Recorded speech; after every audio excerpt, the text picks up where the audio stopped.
The scent of garlic and basil clung to my uniform like a second skin, mixing with the sharp tang of dish soap that had cracked my hands raw. I'd been on my feet for 11 hours straight at Costello's, the kind of upscale Italian restaurant where the white tablecloths cost more than my weekly paycheck. My lower back screamed with each step, but I kept moving, kept smiling, kept pretending I didn't notice how the wealthy patrons looked through me as if I were part of the furniture. "Table 7 needs water," Marco barked from behind the bar, not bothering to look up. I nodded, grabbing the crystal pitcher even though my arms felt like lead. Table 7. The corner booth. The one that had been reserved for 3 weeks straight, every Friday night, always for the same party. I'd served them twice before, a group of impeccably dressed men who spoke in low murmurs and left tips that could cover my rent. But I'd learned quickly not to look too closely, not to listen too intently, not to exist beyond the function of bringing food and clearing plates. The dining room hummed with Friday evening energy, crystal clinking against china, soft laughter, the gentle scratch of violins from the quartet in the corner, warm amber light spilled from vintage fixtures, casting everything in a golden glow that made the wealthy look even more untouchable. I wound between tables, the pitcher growing heavier with each step, my sensible black flat squeaking slightly against the polished marble floor. Then I felt it. A shift in the atmosphere, like the air pressure dropping before a storm. He walked in. I didn't see him at first. I heard him. Or rather, I heard the reaction to him. Conversation stuttered. The hostess's voice climbed half an octave. Even the violinists seemed to play softer, as if the music itself was bowing. My eyes found him against my better judgment. He moved through the restaurant like he owned it, which I'd later learn he actually did. Tall, lean, but built in a way that suggested coiled strength beneath the midnight blue suit that probably cost more than my car. Dark hair swept back from a face that belonged in old Renaissance paintings. Sharp jaw, straight nose, lips that seemed carved from marble, but it was his eyes that made my breath catch. Dark, almost black, and utterly cold. They swept the room with the practiced assessment of a predator cataloging prey. 2 men flanked him, built like walls in matching dark suits, their eyes constantly moving, hands resting near their jackets in a way that made my stomach tighten. I knew that posture. I'd grown up in a neighborhood where that posture meant danger. Mr. Marchetti, the owner Giovanni, appeared from nowhere, practically trembling as he rushed forward. "Your table is ready, of course. Everything as you requested, Marchetti." The name settled in my chest like a stone. Even I, who avoided gossip and kept my head down, had heard whispers about the Marchetti family. Old money, new power. The kind of people you didn't cross, didn't question, didn't even look at directly if you valued your safety. I should have turned away, should have focused on table 7, on the water I was supposed to pour, on staying invisible the way I'd perfected over years of survival. But for just a heartbeat, I stared, and he looked back. His eyes locked onto mine across the crowded restaurant, and I felt it like a physical touch. A cold finger trailing down my spine. Time seemed to slow, the sounds around me muffled, like I'd been plunged under water. Those dark eyes held mine, unblinking, assessing, and I saw something flicker in their depths. Curiosity? No. Something sharper. Something that made my pulse spike with an instinct older than thought. Run. I broke the gaze first, my cheeks burning as I jerked my attention back to the pitcher in my trembling hands. My heart hammered against my ribs. Stupid. So stupid. You don't make eye contact with men like that. You don't draw their attention. You don't exist. I reached table 7 on unsteady legs, forcing my hands to remain steady as I poured water into crystal glasses. The ice cubes clinked too loudly in the sudden silence that had fallen over this corner of the restaurant. I could feel eyes on me, his eyes, burning into my back like brands. "Thank you, sweetheart," one of the men at table 7 said, his hand landing on my lower back as I leaned over to fill the last glass. I flinched. Couldn't help it. The touch was familiar in the worst way. Possessive, presumptuous, the kind that came from men who saw servers as part of the ambiance they'd paid for. "You're new here, aren't you?" he continued, his hand sliding lower. "I would have remembered a pretty thing like you." My throat closed. I wanted to move, to step away, but I was trapped between his chair and the table, his hand a hot brand through the thin fabric of my uniform. "I've been here 3 months, sir," I managed, my voice smaller than I wanted. "Can I get you anything else?" "Your number would be—" His voice cut off abruptly. The hand disappeared from my back so fast I stumbled, catching myself on the edge of the table. The crystal glasses rattled ominously. The temperature in the room had dropped 10 degrees. I looked up to find Marchetti standing 3 feet away, and the expression on his face made my blood freeze. He wasn't looking at me. His gaze was fixed on the man who'd touched me, and there was nothing cold about his eyes now. They blazed with something dark and terrible, a rage so controlled it was more frightening than any explosion could have been.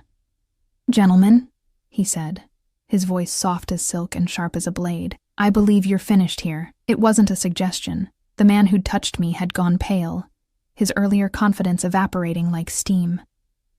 "Mr. Marchetti, I didn't realize—" "Leave." One word, spoken quietly. But every person at table 7 scrambled to their feet like the seats had caught fire.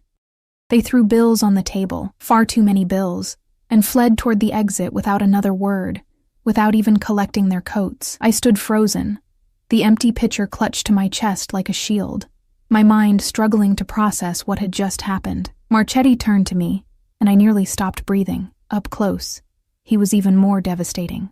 His cologne reached me, something expensive and dark, cedar and smoke with an undertone of something dangerously sweet. The overhead light caught flecks of amber in his black eyes, and I realized with a jolt that he wasn't much older than me. Late 20s, maybe 30 at most. Far too young to carry the weight of authority that rolled off him in waves. "Are you all right?" His voice had changed. The razor edge softened into something almost gentle. I nodded, not trusting my voice. My hands were shaking, making the pitcher rattle. He noticed. His jaw tightened almost imperceptibly, and he raised one hand in a subtle gesture. Immediately, one of his guards appeared with a chair, positioning it behind me. "Sit." "I can't," I whispered. "I'm working. My manager will not say a word." He didn't raise his voice, didn't look toward where Marco stood gaping behind the bar, but somehow the message was clear. "Sit. Please." The please surprised me more than anything else. I sank into the chair before my legs could give out, setting the pitcher on the nearest table. He remained standing, a dark tower between me and the rest of the world, close enough that I could feel the heat radiating from him despite the chill in his eyes. "What's your name?" he asked. I shouldn't tell him. Every instinct screamed at me to lie, to give him any name but my own, but those eyes held mine, and I found myself answering, "Emma. Emma Torres. Emma." The way he said it, slow and deliberate, made it sound like something precious, something he was tasting. "How long have you worked here?" 3 months, sir." The honorific slipped out automatically, a remnant of a childhood spent learning when to show deference. Something flickered across his face. "Not sir. Dante." Dante. The name fit him. Beautiful and dangerous, heaven and hell wrapped in Italian syllables. "Has anyone else touched you like that?" The question came sharp as a knife, and beneath the softness I heard steel. "Here, working. Sometimes. It's just part of the job. People get—" "No." He cut me off, the single word cracking through the air like a whip. Around us, the restaurant had gone deathly quiet. Even the violins had stopped. "It is not part of any job. Do you understand?" I nodded, mute, drowning in the intensity of his gaze. He studied me for a long moment, and I felt stripped bare under that scrutiny, like he was reading every secret I'd ever kept, every fear, every desperate hope. Then he turned to one of his guards. "Marcus, you saw what happened here?" "Yes, sir." The guard's voice was a low rumble. "The man who touched her. Find out who he is, where he works, everything." Dante's voice had gone cold again, empty of emotion. "Make sure he understands that his behavior was inappropriate." The guard nodded and melted back into the shadows near the entrance. I should have felt vindicated, protected. Instead, ice settled in my stomach. "Make sure he understands." The words were innocuous, but the delivery promised violence. "That's not necessary," I tried, pushing to my feet on trembling legs. "Really, it's fine. He didn't—" Dante's hand came up, and I froze. He didn't touch me, just held his palm up between us, a gesture that was somehow both gentle and absolute. "What's necessary is that you never have to endure that again." His eyes found mine, and I saw something burn in their depths that made my breath catch. "Do you understand, Emma? Never again." The way he said my name, the possession in it, the certainty, should have terrified me. Instead, treacherous warmth bloomed in my chest, unfurling like a poisonous flower. "I don't understand," I whispered. "Why do you care? You don't even know me."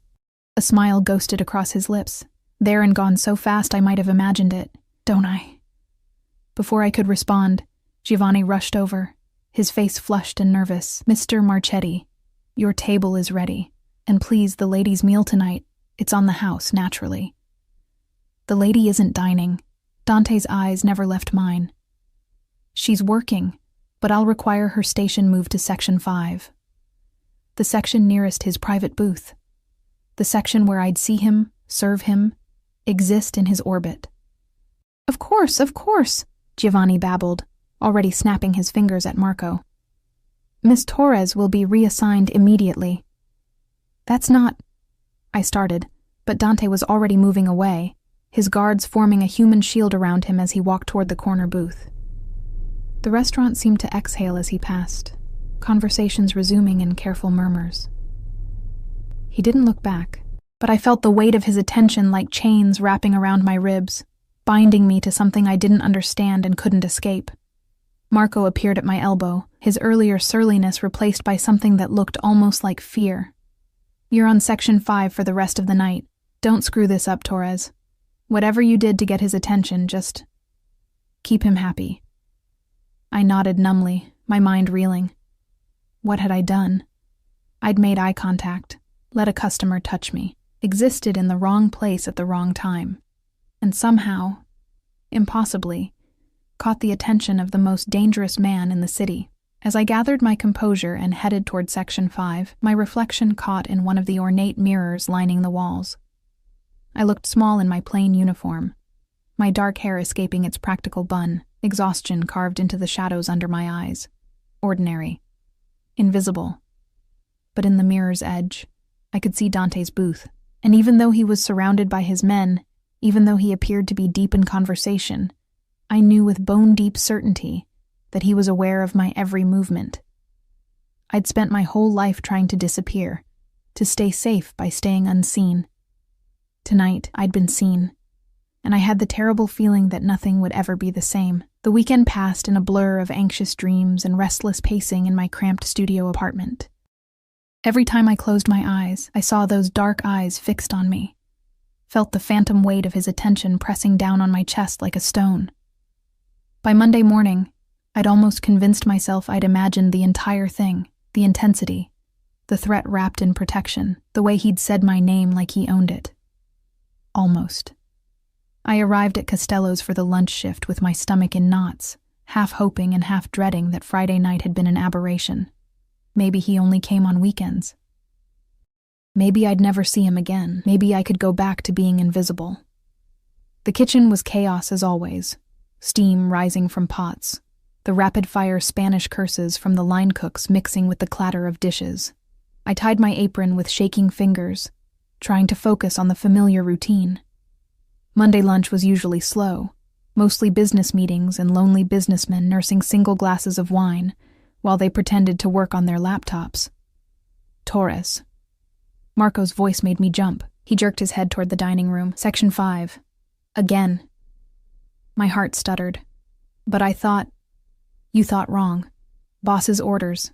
You're on 5 until further notice." He looked at me with something between curiosity and resentment. "Whatever you did to catch Marchetti's eye, it's turned your whole employment situation around. Congratulations or condolences. I haven't decided which." Neither had I. The lunch crowd trickled in slowly. I moved through my tables on autopilot, smiling and nodding and reciting specials I'd memorized weeks ago. But my attention kept drifting to the corner booth, empty, waiting, like an open mouth ready to swallow me whole. He didn't come for lunch. The afternoon stretched long and quiet, giving me too much time to think, to remember, to wonder what I'd stepped into. By the time the dinner shift started, I'd almost relaxed. Then the air changed. I was refilling water glasses at table 12 when I felt it. That same electrical charge, that primal awareness that something apex had entered the room. My hands stilled, water cascading over the rim of a glass I'd overfilled. The elderly woman sitting there made a small sound of complaint, but I barely heard her.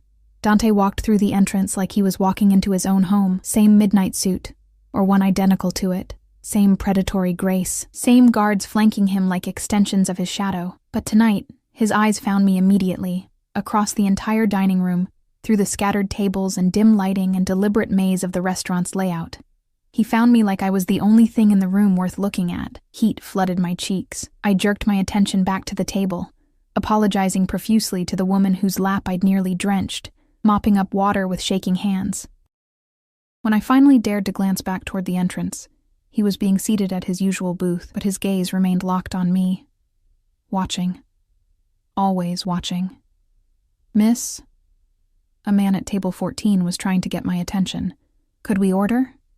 I forced myself to focus, to take orders and deliver food and maintain the careful choreography of service.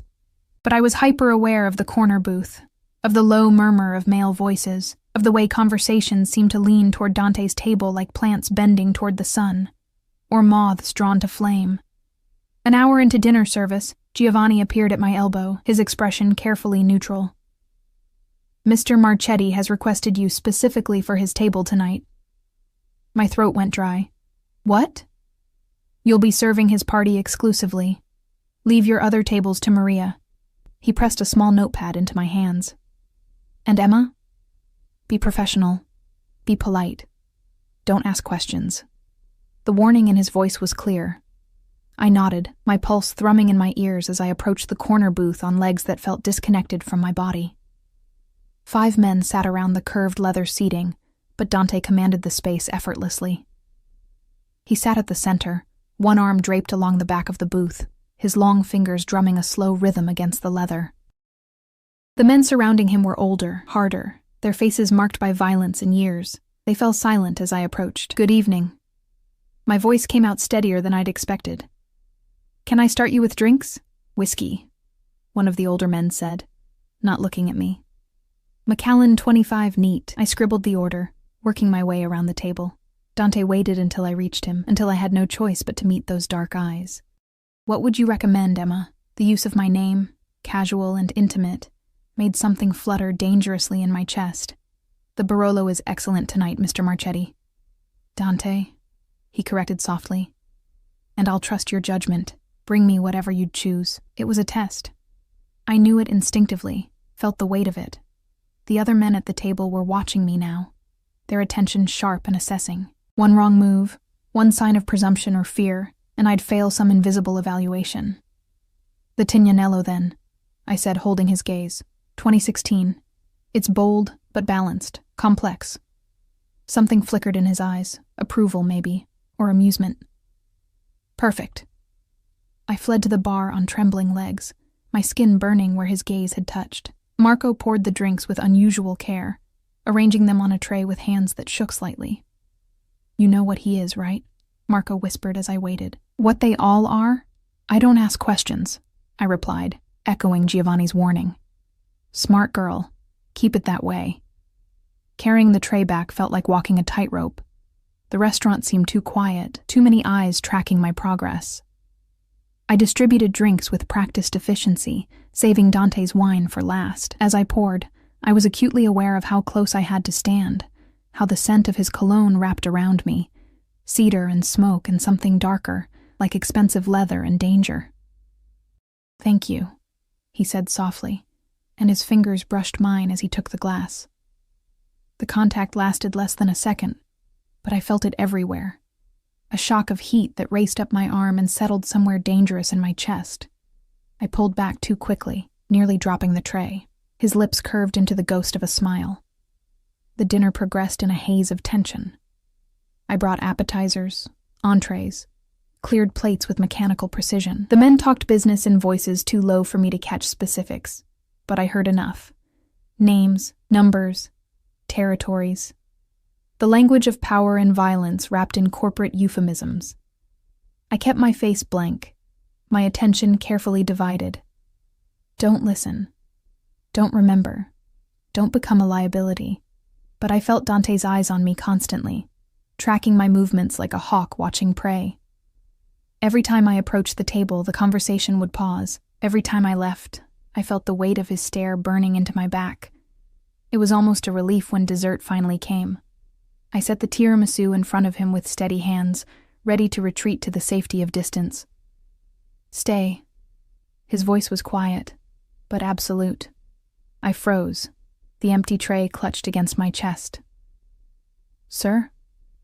Dante, he corrected, that same gentle steel in his tone. And I said stay. Just for a moment. The other men exchanged glances, but no one spoke. One by one, they rose from the table, gathering their jackets and phones with the coordinated efficiency of a well-trained unit. Within seconds, I was alone with Dante in the corner booth, his guards maintaining a discreet perimeter that gave the illusion of privacy. Sit, he said, gesturing to the space beside him. I can't. I'm working. You're doing what I ask. No threat in the words, just certainty. Sit, Emma. My legs folded before my brain could protest, lowering me onto the leather beside him. Not touching, but close enough that I could feel his heat, smell that intoxicating cologne. Close enough that my heart hammered against my ribs like it was trying to escape. You're afraid of me, he observed, swirling the wine in his glass. Should I be? That depends. He turned to face me fully, and the intensity in his eyes stole my breath. Are you planning to lie to me, betray me, put yourself in danger? No, I don't even know you. Then you have nothing to fear. He took a slow sip of wine, his gaze never leaving mine. This wine. You chose well. How did you know? I've learned to read people, I admitted. What they want, what suits them. And what did you read in me? Danger. Power. A darkness that should send me running. Complexity, I said instead. Layers. His smile was small, private. He set down his glass and leaned back, studying me with unsettling focus. Tell me about yourself, Emma Torres. Where are you from? What brought you to my restaurant? My restaurant. The casual possession in those words. I grew up in the South Side, I said carefully. My father worked construction, my mother cleaned houses. They're gone now. Car accident 3 years ago. I've been on my own since. Something flickered across his face. Too quick to read. No siblings? No family? An aunt in Nevada. We don't talk. I twisted my fingers together in my lap. Why are you asking me this? Because I want to know you. He said it like it was the most natural thing in the world, like powerful men interrogated their servers every day. Because from the moment you looked at me Friday night, I haven't been able to stop thinking about you. The confession hit me like a physical blow. My breath caught, my pulse skittering wildly. You can't just say things like that. Why not? It's the truth. He shifted slightly closer, and I felt trapped between his body and the booth, pinned by proximity and intensity. Do you know what I saw when you looked at me, Emma? I saw someone exhausted, alone, fighting to stay invisible because you've learned that's how you survive. His hand came up, hovering near my face but not quite touching. I saw myself. We're nothing alike, I whispered, even as something in my chest recognized the lie. Aren't we? You think power and money change the fundamentals? I know what it's like to be invisible, to be underestimated, to fight for every scrap of respect.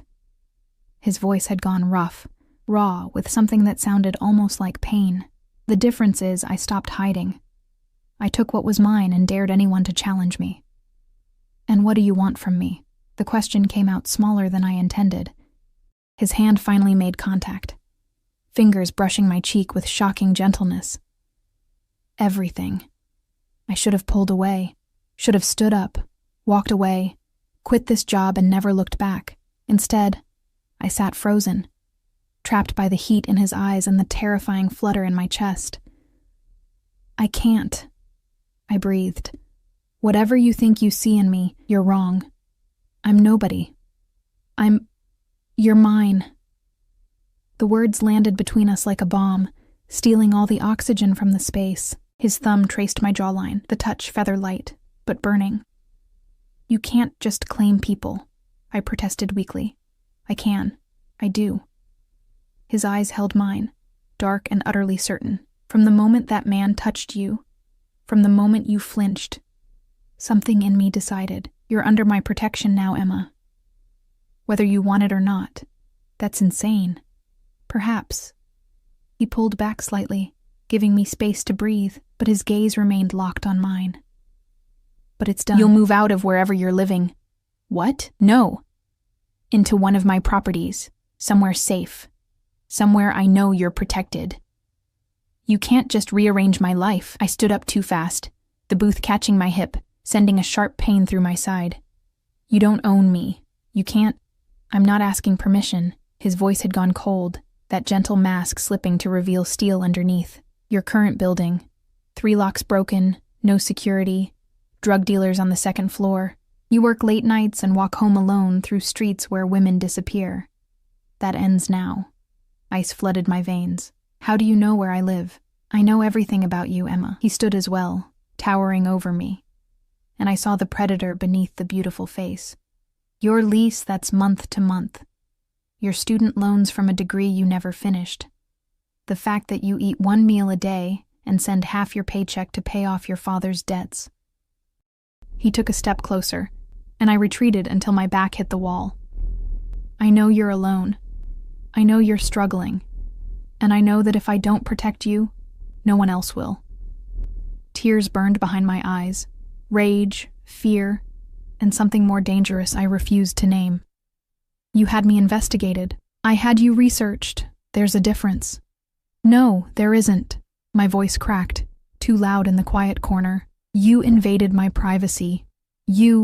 I made sure you were exactly who I thought you were. His hand came up to cage me against the wall, his body a wall of heat inches from mine. Someone good, someone real, someone worth protecting. I don't need protecting. Yes, you do. His voice dropped to a near whisper, but the intensity burned. You just don't know it yet, but you will, Emma.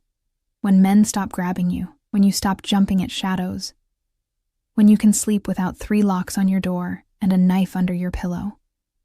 His eyes searched mine. Yes, I know about the knife too. A tear escaped, tracking hot down my cheek. He caught it with his thumb, the gesture achingly gentle. Don't cry, he murmured. I'm not trying to frighten you. I'm trying to save you. From what? From the life that's slowly killing you. He leaned closer, his breath warm against my temple. Let me take care of you, Emma. Let me give you what you need. And what do you get in return? I forced the question past the lump in my throat. Men like you don't give without taking. His smile was sharp as broken glass. Smart girl. What I get is you. Your time, your attention, your presence in my life.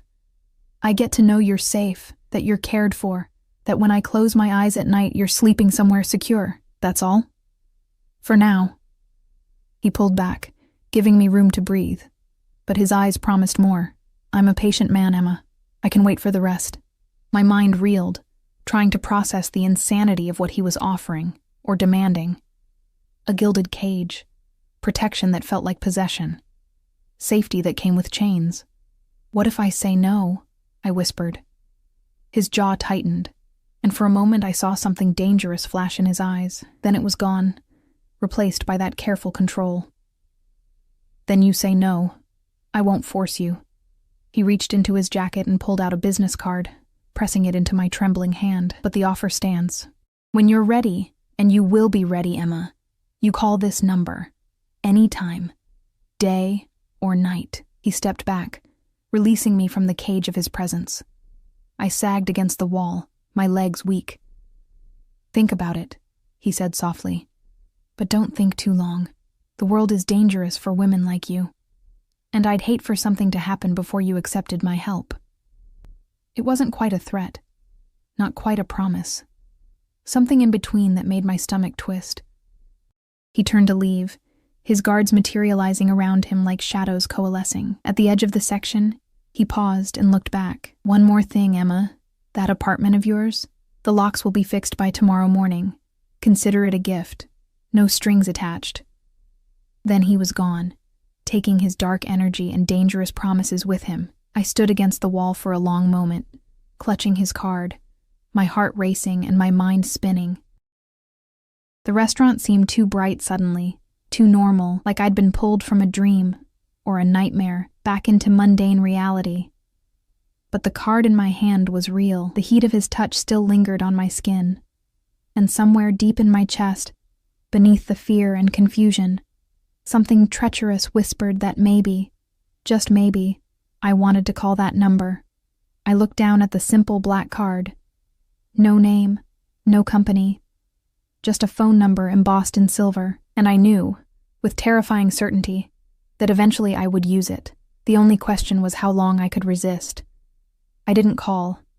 For 2 weeks, I carried that card in my apron pocket like a talisman, or a curse. My fingers would find it during slow moments, tracing the embossed numbers while my mind replayed his words, his touch, the dangerous promise in his eyes. But I didn't call. True to his word, my apartment locks were replaced. I came home from a double shift to find 3 gleaming deadbolts installed, industrial grade and impossible to break. No note, no explanation.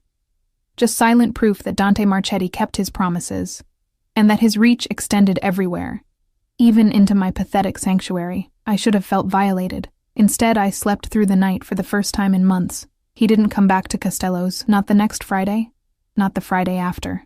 The corner booth remained empty, a dark void that I avoided looking at even as I felt its pull.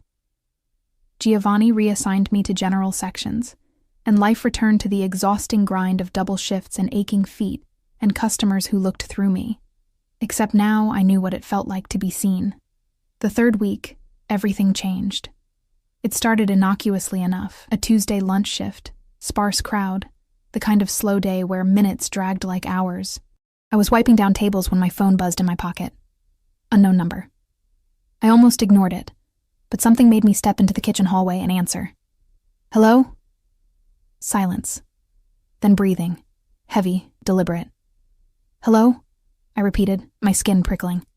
"Emma Torres." A man's voice, rough and unfamiliar. "You made a very powerful enemy." My blood turned to ice. "Who is this?" "Someone who wants to give you advice. That protection you think you have, it's made you a target. Marchetti's interest has painted a bullseye on your back," a dark chuckle. "Sleep well, little bird. We'll be seeing you soon." The line went dead. I stood in the hallway, phone clutched in my shaking hand, my heart trying to break through my ribs. Terror crashed over me in waves, cold, paralyzing, absolute. The walls seemed to close in, the kitchen sounds fading to white noise. A target. Because of him. Because I'd caught his attention, accepted his help, carried his card like a secret. My fingers found that card now, pulling it from my pocket with trembling hands. The silver numbers gleamed under the fluorescent lights, offering salvation or damnation, maybe both. I dialed before I could talk myself out of it. 1 ring. 2, then a voice I didn't recognize. "Yes?" "I need to speak to Dante." My voice shook. "Tell him it's Emma. Tell him..." My throat closed. "Tell him I got a call. Stay where you are." The line disconnected. I leaned against the wall, sliding down until I sat on the grimy floor, my uniform bunching around my thighs. Minutes passed, or maybe hours. Time had lost meaning, everything narrowing to the spike of adrenaline in my veins and the desperate hope that I hadn't just made everything worse. My phone rang. Same unknown number as before. Terror paralyzed me. I stared at the screen, watching it vibrate in my palm. "Answer it." Dante's voice came from directly above me. I screamed, phone clattering to the floor. He stood in the hallway like he'd materialized from shadows. No guards visible, just him in dark slacks and a charcoal shirt, his hair slightly disheveled. He'd never looked more dangerous or more real. "How did you..." I gasped. "You were just..." He crouched in front of me, his movements fluid and predatory. "Answer the phone, Emma." With shaking hands, I retrieved it and pressed answer, bringing it to my ear. Did you call your protector? That same rough voice, now laced with amusement. Good girl. Let him know what's coming. Let him know that everyone he cares about is— Dante plucked the phone from my hand with lightning speed, his expression utterly calm. Vitale. His voice was soft, almost pleasant. I'm going to find you. I'm going to find everyone you love, and I'm going to show you what happens when someone threatens what's mine. A pause. You have 12 hours to leave the city. After that, you're a dead man walking. He ended the call and pocketed my phone in one smooth motion. Then his attention focused entirely on me, and the intensity nearly stopped my heart. Are you hurt? His hands moved over my arms, my shoulders, checking for injuries with clinical efficiency. Did anyone approach you? Touch you? No, My voice broke. I'm sorry. I shouldn't have called. I didn't know what else. You did exactly right. His hands framed my face, forcing me to meet his eyes. Listen to me, Emma. This is my fault. I should have anticipated this. I should have protected you better. Who was that? What did I do to— Nothing. You did nothing. Fury flickered across his features, quickly controlled. Vitale is a competitor, a parasite who's been testing my patience for months. He saw an opportunity to hurt me and took it. His thumb stroked my cheekbones, the gesture at odds with the violence in his words. That was his last mistake. I don't understand any of this. Tears spilled over, hot and shameful. I'm just a waitress. I'm nobody. Why would anyone— Because you're not nobody to me. He pulled me against his chest, and I went without resistance, too frightened and overwhelmed to maintain any pretense of strength. His arms wrapped around me, one hand cradling the back of my head, and despite everything— the danger, the insanity, the wrongness of it all— I felt safe. And now everyone knows it, which means the rules have changed. I breathed in his scent, let the steady beat of his heart calm my racing pulse. What rules? You can't go home. Not to your apartment. Not anywhere you've been before. Vitale knows where you live, where you work, probably where you buy your morning coffee. His voice was matter of fact, discussing logistics while his hand stroked my hair with surprising gentleness. You're coming with me. Now. No arguments. I should have protested. Should have clung to some shred of independence, of normalcy, but fear overrode pride. Okay. He pulled back slightly, studying my face with those dark, fathomless eyes. Okay? I don't have a choice, do I? You always have a choice, Emma. His expression softened almost imperceptibly. But I'm asking you to choose me, choose safety, choose survival. For how long? However long it takes. He stood, pulling me up with him, his hands steady on my waist. Could be weeks. Vitale will either run or die, and either way, you'll be safe again. And then what? I just go back to my life like nothing happened? His jaw tightened. We'll discuss that when the time comes. Right now, we need to move. He guided me through the kitchen, one hand at the small of my back, his body positioned slightly in front of mine, protective, possessive. The kitchen staff barely glanced up, long accustomed to strange comings and goings. Giovanni appeared from his office, took one look at Dante's expression, and nodded silently. No questions. No protest. Just acceptance of whatever Dante decreed. Outside, a black SUV waited at the curb. Windows tinted so dark they looked like sheets of obsidian. The rear door opened as we approached, and I caught a glimpse of cream leather interior and the familiar bulk of guards in the front seats. Get in. Dante's voice had shifted, becoming the command of a man used to absolute obedience. I climbed into the vehicle, my legs weak, my mind spinning. He slid in beside me, and the door closed with a heavy thunk that sounded terrifyingly final. The locks engaged automatically, trapped. The SUV pulled into traffic with smooth precision, and I watched through the tinted windows as my normal life, the restaurant, the familiar streets, the illusion of control, disappeared behind us. Where are we going? My voice sounded small in the leather-scented quiet. Somewhere safe. Somewhere no one will think to look. His hand found mine, lacing our fingers together with shocking intimacy. Somewhere I can keep you close. I looked down at our joined hands, his larger, marked with faint scars, radiating heat and strength. Mine small and calloused and trembling. The contrast was stark, almost obscene. "I'm scared," I admitted. "Good. Fear will keep you alert." He squeezed my fingers gently. "But I need you to trust me, Emma. Can you do that?" Could I? Trust a man I barely knew, who'd invaded my privacy, rearranged my life, claimed ownership of me like I was a possession.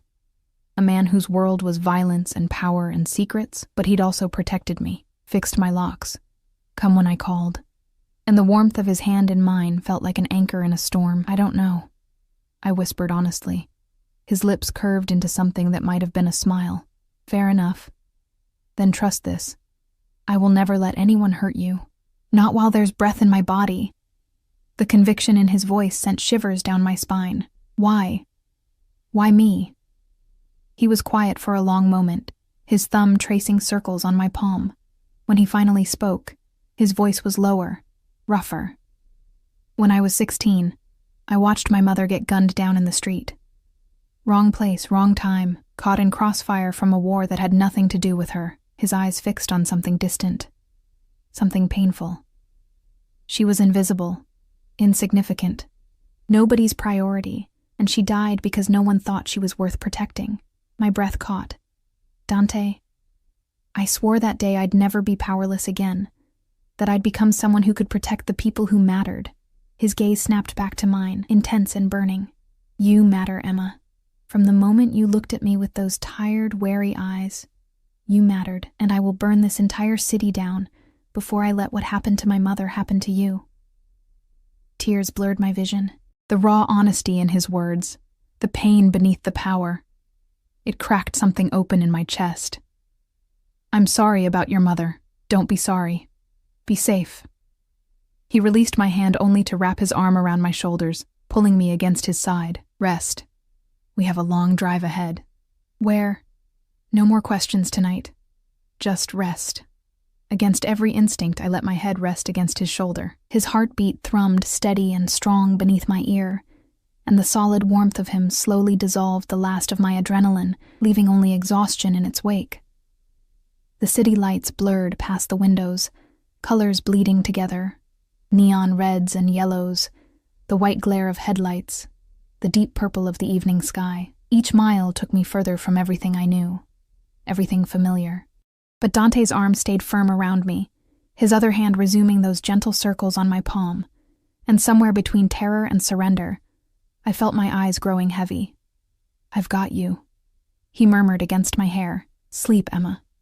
You're safe now." And despite everything, the danger, the insanity, the complete upheaval of my existence, I believed him.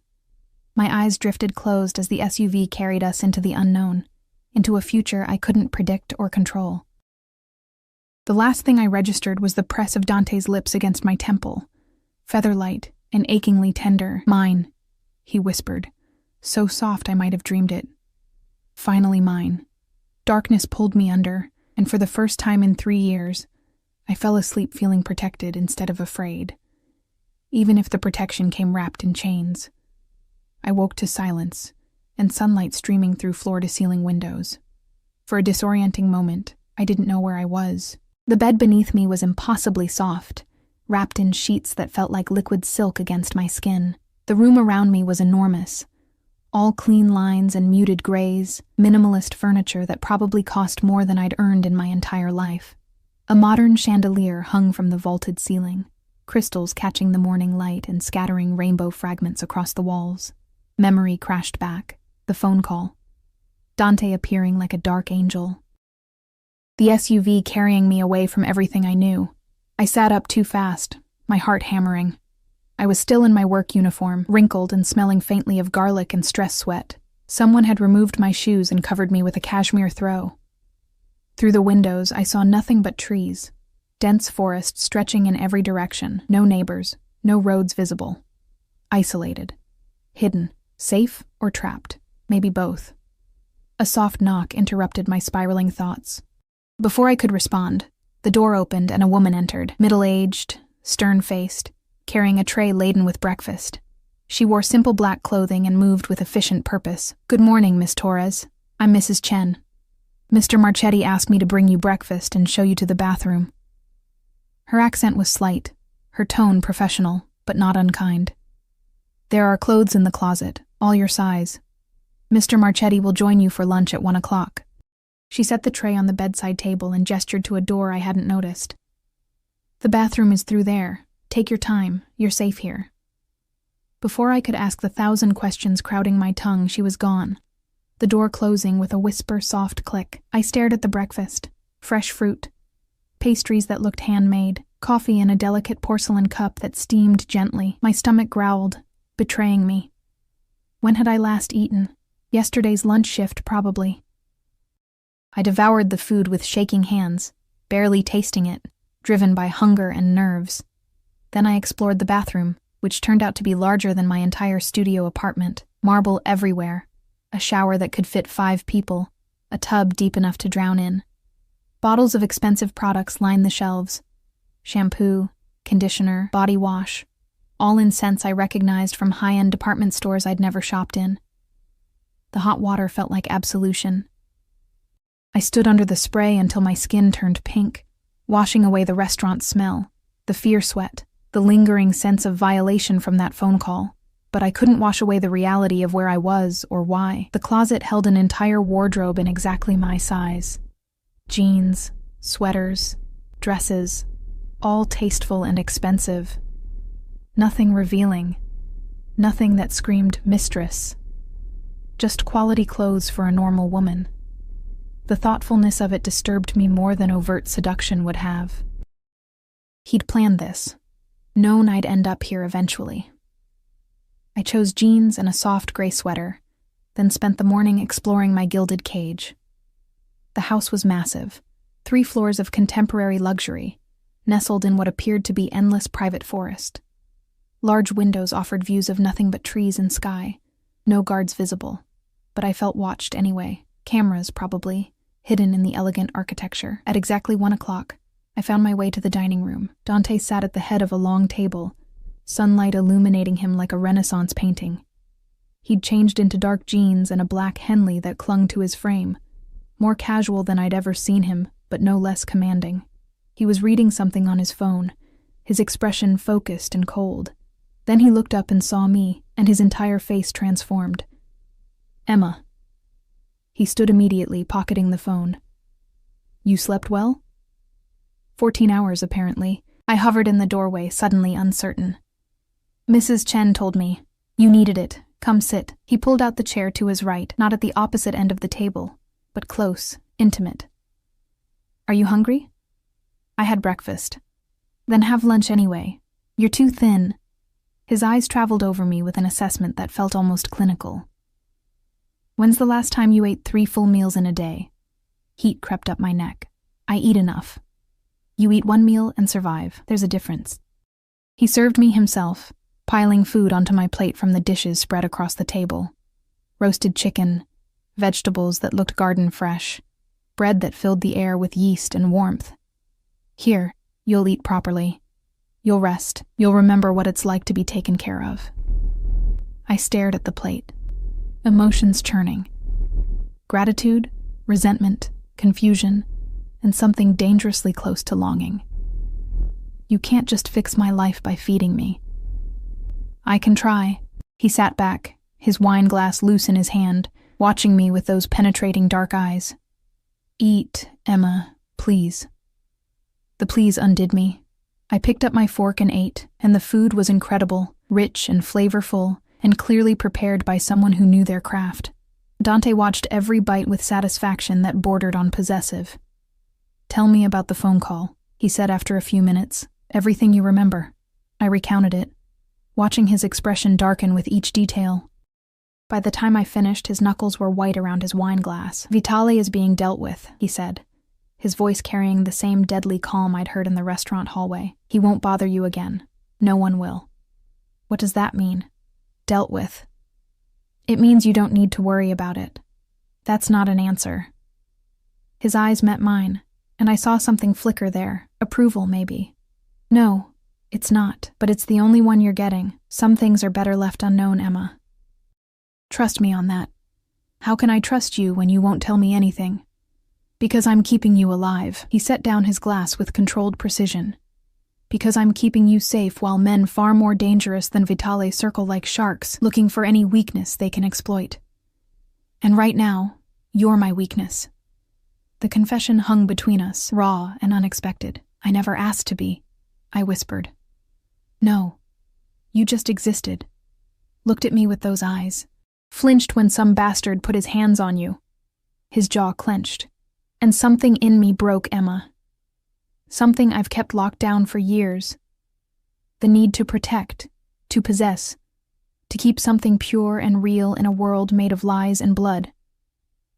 I set down my fork, appetite fleeing.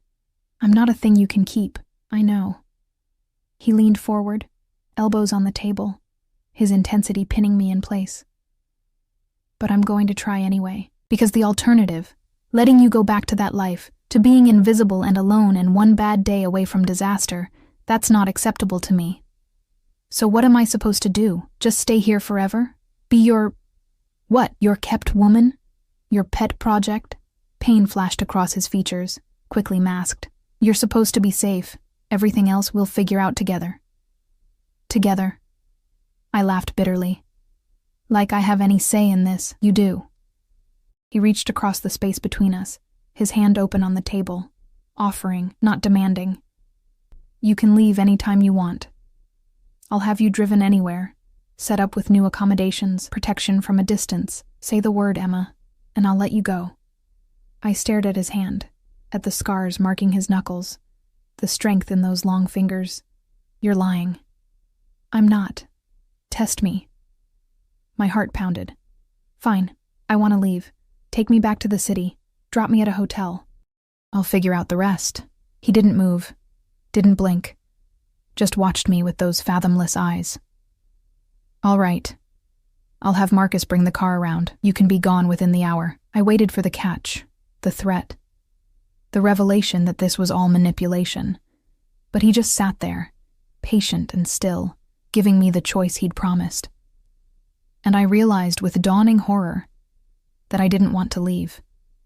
The admission stuck in my throat, too terrifying to voice. Because wanting to stay meant accepting this. The isolation, the danger, the complete upheaval of everything I'd known. It meant accepting him in whatever dark world he inhabited. It meant surrender. I hate you, I whispered, tears burning. I know. His voice gentled. But you're not leaving, are you? No. The word tasted like defeat and relief in equal measure. God help me, no. He closed his hand, pulling it back, and the ghost of a smile touched his lips. Then we understand each other. I don't understand anything.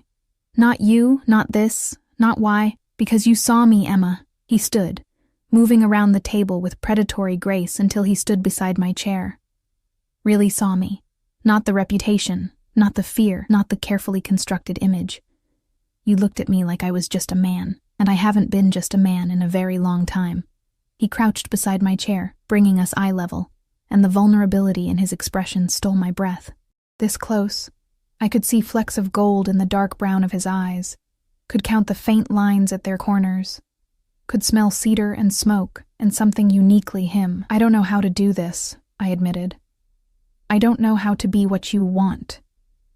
I want you to be exactly who you are.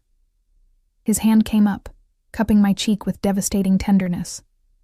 Stubborn, scared, strong, real. His thumb brushed my lower lip. I want you to heal, to rest, to remember what it feels like to not carry the weight of survival alone.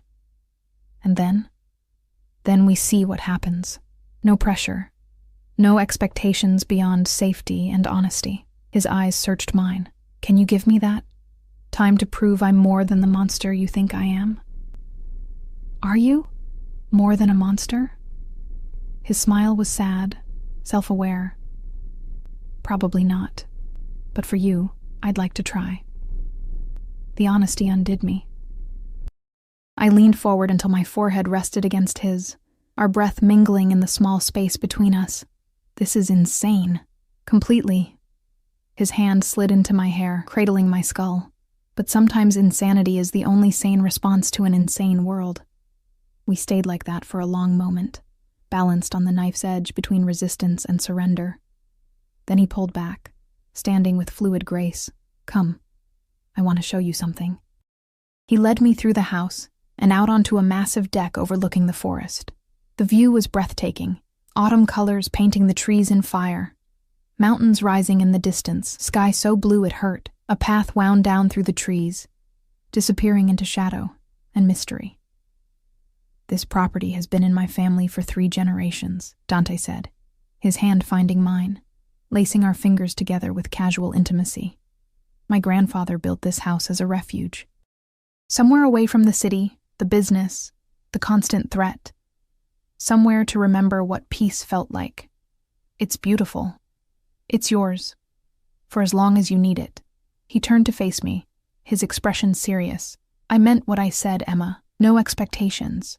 This isn't about trapping you or controlling you. It's about giving you space to breathe, to figure out what you want without fear dictating every choice. What if what I want is impossible? Like what? Like a normal life. A safe life. A life where I'm not connected to." I gestured helplessly at him. "To all of this. Then when this is over, when Vitale is handled and the threat passes, you can have that." Pain flickered in his eyes. "I'll miss you like hell, but you can have it." The admission hit me harder than any demand could have. He meant it. Genuinely meant it. This powerful, dangerous man was offering me an exit, a future, even though it clearly cost him something to do so. "I don't understand you," I breathed. "You will, given time." He pulled me closer, his arms wrapping around my waist, and I let myself sink into his warmth.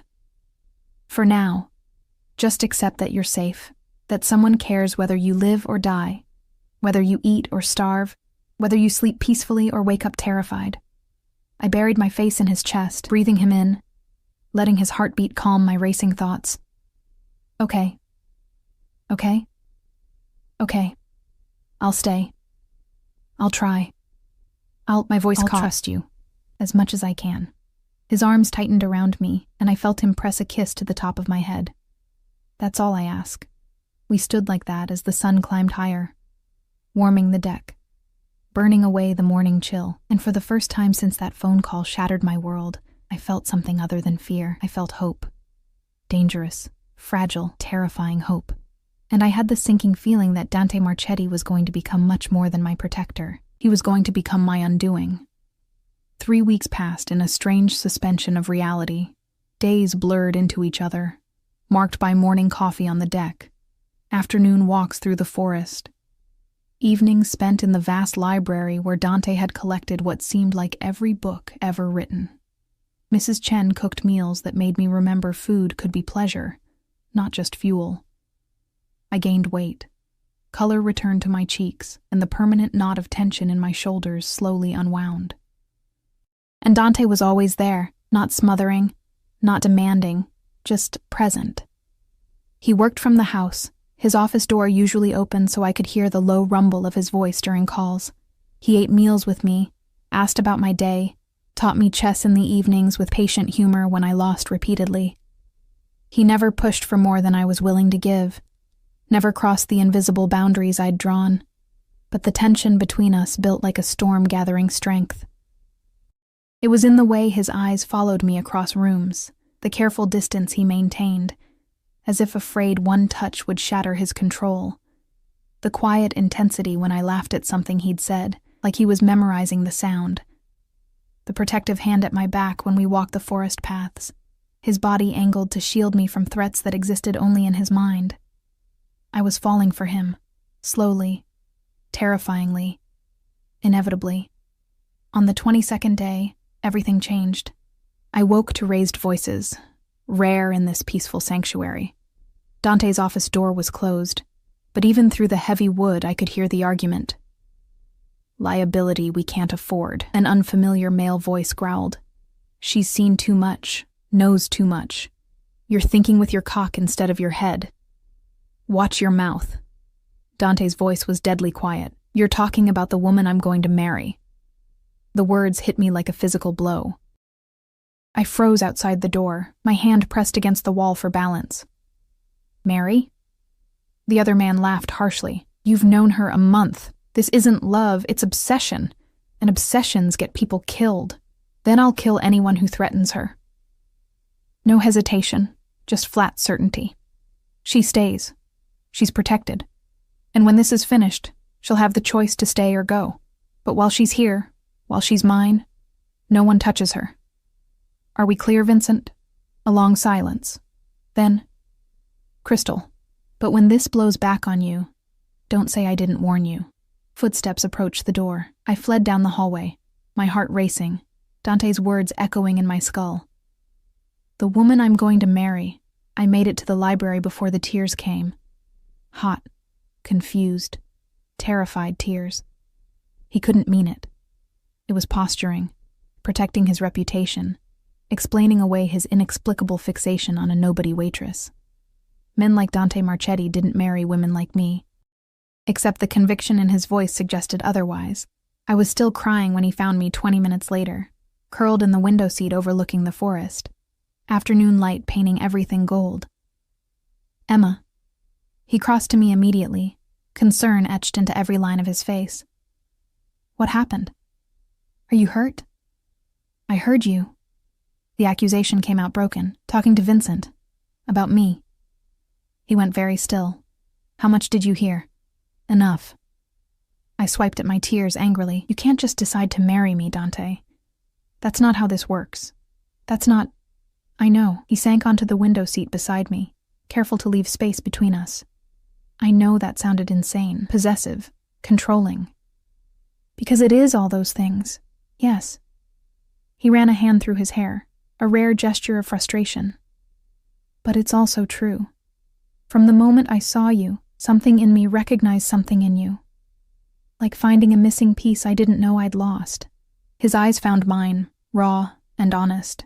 I'm not asking you to marry me tomorrow, Emma. I'm not asking you to make promises you're not ready for. But I need you to know that's where my head is. Where my heart is. So you can decide if you want to stay or run while you still can. Why me? The question I'd asked before, but needed answered again. Why not some socialite from your world? Someone who understands the violence and danger. Someone who fits? Because fitting is easy. You challenge me. Make me want to be better than what I am. He shifted closer, his hand hovering near my face. Can I touch you? The request, the permission sought, made something in my chest crack open. I nodded. His palm cupped my cheek, and I leaned into it without thinking. I've built my life on fear and power, he said softly. Made people respect me through force and reputation, but you looked at me with compassion. Saw past the monster to whatever human remains underneath. How could I not fall for that? This is crazy, I whispered, even as my hand came up to cover his, completely. His thumb traced my cheekbone, but I've never been sane when it comes to you. I'm scared. Of me? Of this.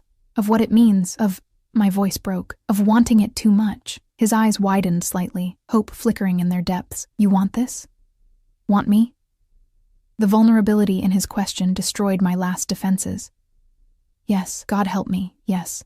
The kiss happened inevitably, like gravity finally claiming what it had been pulling toward all along. His lips met mine with devastating gentleness, a question and a promise wrapped together. I melted into him, hands fisting in his shirt, tears still wet on my cheeks. He kissed like he did everything else, with complete focus, like nothing existed beyond this moment, this connection. His hand cradled my skull, the other arm wrapping around my waist, pulling me against him until no space remained between us. When we finally broke apart, both breathing hard, he pressed his forehead to mine. I love you, Emma Torres. I know it's too soon and too much and probably sounds like madness. But I do. Completely. Irrevocably. That is insane, I breathed. But I was smiling through tears. Say it back or don't. I just needed you to know. He kissed my forehead, my cheeks, the corner of my mouth. Whatever you're ready for, that's what we'll do. No pressure. No.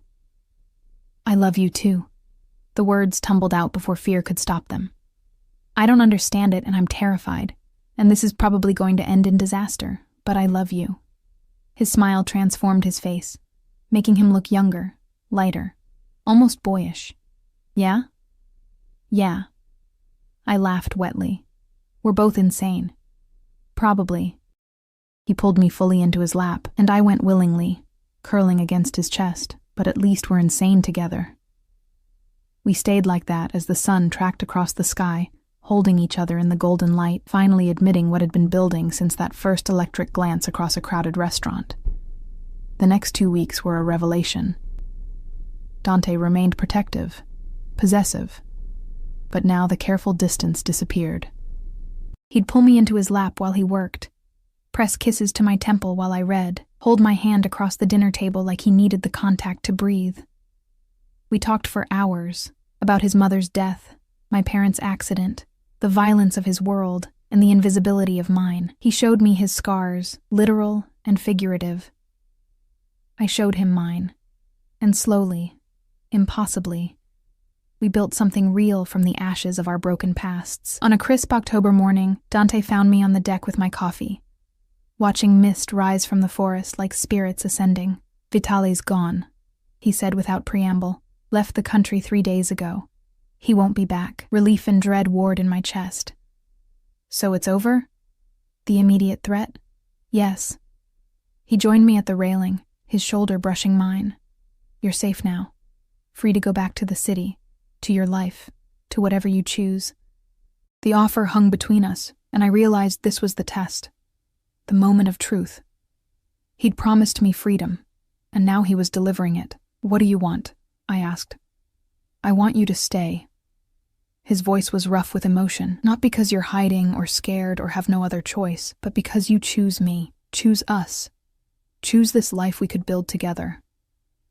I turned to face him fully, taking in the vulnerability in his eyes, the tension in his shoulders, the way his hands gripped the railing like it was the only thing keeping him grounded.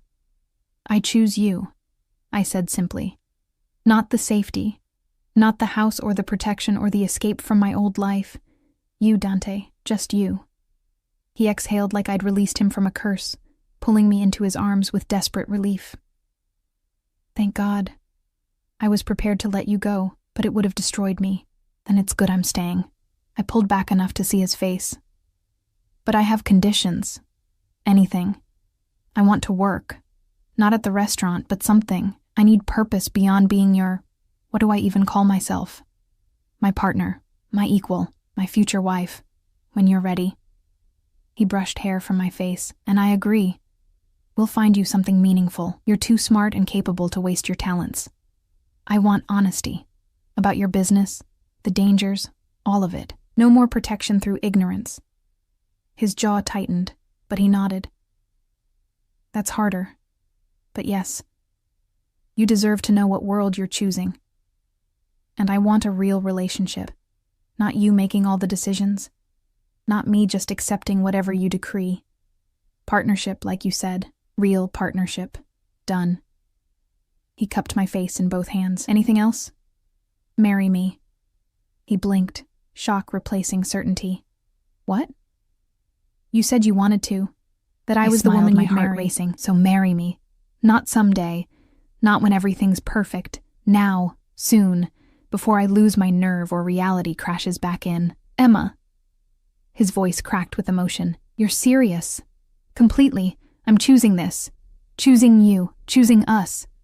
Why wait?" He kissed me hard, lifting me off my feet, spinning me in a circle that made me laugh against his mouth. When he set me down, there were tears on his cheeks. "Yes." He breathed. "God. Yes. I'll marry you tomorrow if you want. Let's start with next week. Small. Just us and whoever needs to be there legally. Perfect." He kissed me again, slower this time, pouring everything he felt into the connection. "You've made me the happiest man alive, Emma Torres. I promise I'll spend every day trying to deserve you. Just love me. That's all I need. Always. Forever. Until my last breath." We were married the following Saturday in the house library, with Mrs. Chen and Marcus as witnesses and a judge who owed Dante favors. I wore a simple ivory dress Mrs. Chen had somehow produced, and Dante wore a dark suit that made him look like sin personified. When he slid the ring onto my finger, a platinum band set with diamonds that caught the afternoon light, I realized I was crying, happy tears this time, joy tears, tears of relief and love, and the overwhelming sense of finally being home. "I love you," he murmured as the judge pronounced us married. "My Emma, my wife, mine, yours," I agreed, pulling him down for a kiss. "And you're mine. Always." Life wasn't perfect after that. Dante's world was complicated and sometimes dangerous. I learned more about his business than I'd ever wanted to know. Met people who terrified me, navigated social circles that looked at me with suspicion and curiosity.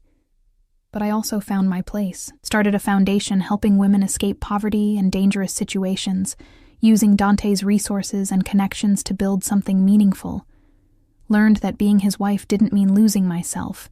It meant having the security to discover who I really was. And every night, I fell asleep in his arms, safe and loved and chosen. A year later, standing on the deck watching our first snowfall together, Dante wrapped his arms around me from behind and pressed a kiss to my neck. "Do you regret it?" he asked quietly. "Choosing this life, choosing me." I turned in his arms, meeting those dark eyes that had seen me when I was invisible, that had promised protection and delivered love. "Not for a second," I said honestly. "You saved me, Dante. In every way a person can be saved. You saved me first." He rested his forehead against mine. "You saw me, really saw me, and you stayed anyway. Always, I promised, for as long as we both shall live. And beyond," he added, his smile soft and genuine and utterly beautiful. Outside, snow fell like a benediction, covering the forest in pristine white. Inside, wrapped in warmth and love, and the arms of the man who'd claimed me with a glance and kept me with devotion, I finally understood what home felt like. Not a place. Not safety or security or escape from fear. Home was being seen, being chosen, being loved exactly as you are. And I was finally, irrevocably home.